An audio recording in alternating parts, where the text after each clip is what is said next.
Hello, welcome back to another episode of Dominique Prinet's course on celestial navigation. My name is John Pinto. I'm an amateur astronomer and a mathematician, and I'll be presenting Dominique's course to you. Today we're going to talk a little bit about plotting.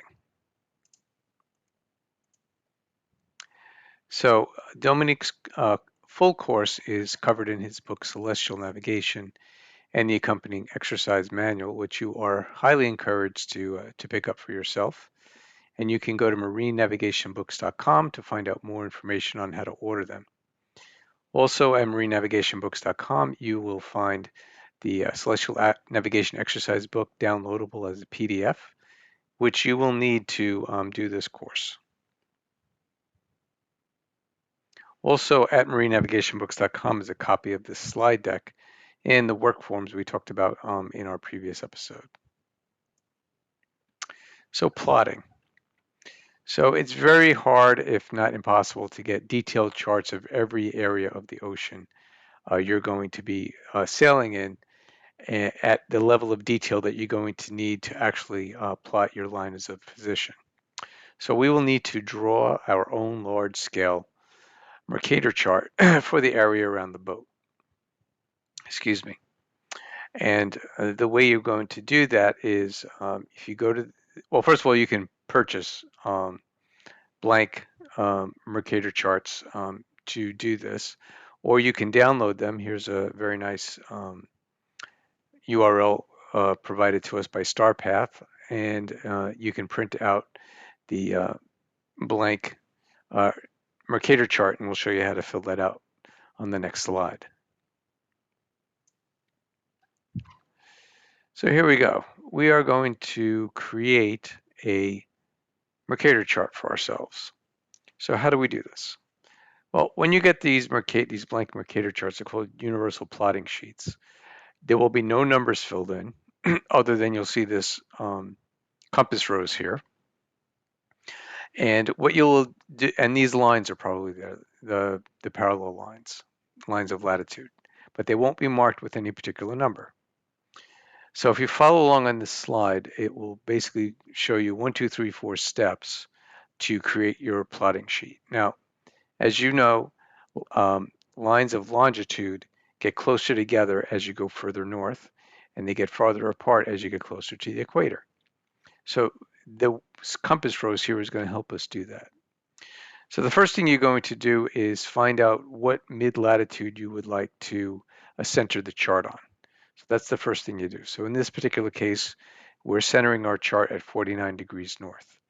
And then all you do is you mark the parallel above it and below it with the next higher or lower latitudes. Once you do that, then what you do is go over here to the compass rose.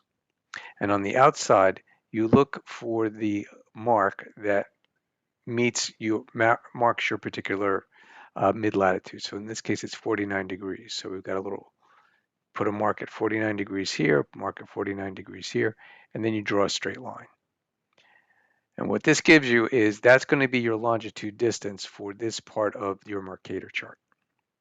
And all you do is you take your dividers, see how far apart those are, mark those, and then you just flip it around, draw a mark, and draw a line. And then you do the same thing on the other side. You find the 49 degrees. Now, it's not going to be marked that way, but you can count it 10, 20, 30, 49. You mark it here, mark it at the bottom, draw your line. And then once you have and then again, you can duplicate it on the other side if you need that as well. And then what you do is you're going to mark your mid-longitude. And then again, mark each longitude above and below it with each degree.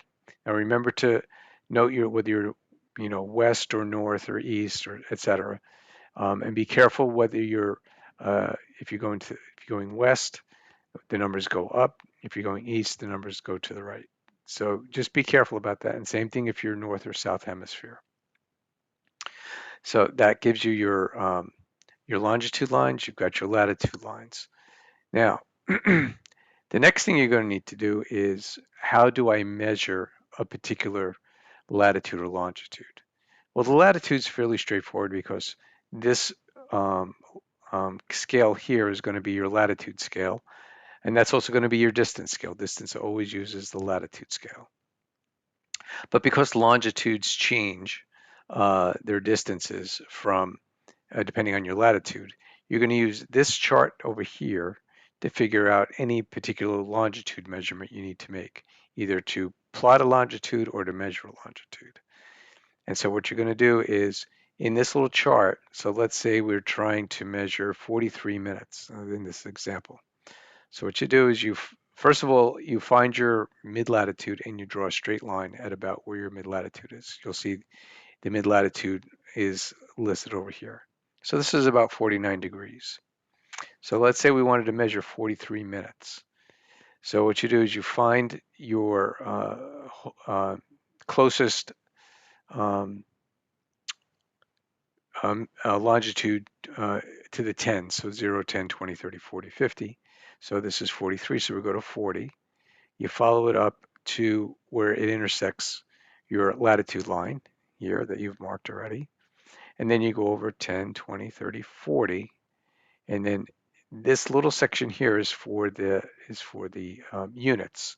So they are basically 2, 4, 6, 8, 10, and in between you get your 1, 3, 5, 7, 9. So you can mark it up like this, like it is on this chart, or just estimate it. It really doesn't matter.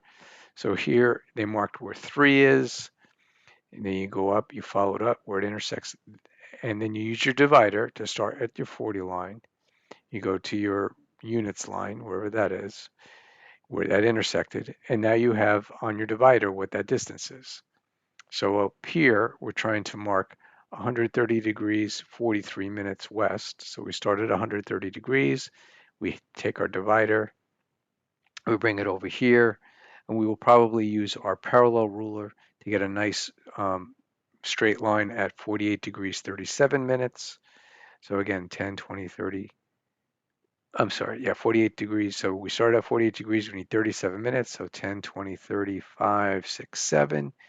And we would place our parallel ruler there and then use our divider to mark our intercept point. And that's where that particular point would be. Now, either you're plotting that or you're just measuring it to record in your logbooks.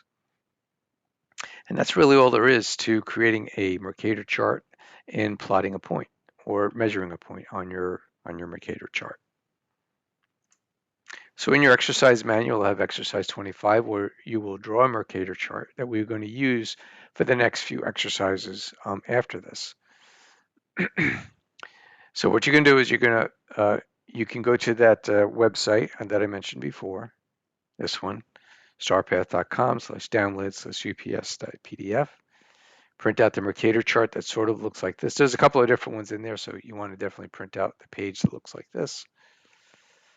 And prepare it for a 40 degrees north, 141 degrees west chart with the parallels being 1 degree apart and the longitude lines being, the meridians being 1 degree apart as well. All right, so that's a fairly straightforward exercise. And when you look in the manual, the exercise manual, you will see what that should look like when you're all done. So in our next episode, we're going to bring this all together by pretending that we're doing a day's work at sea just using sun sights.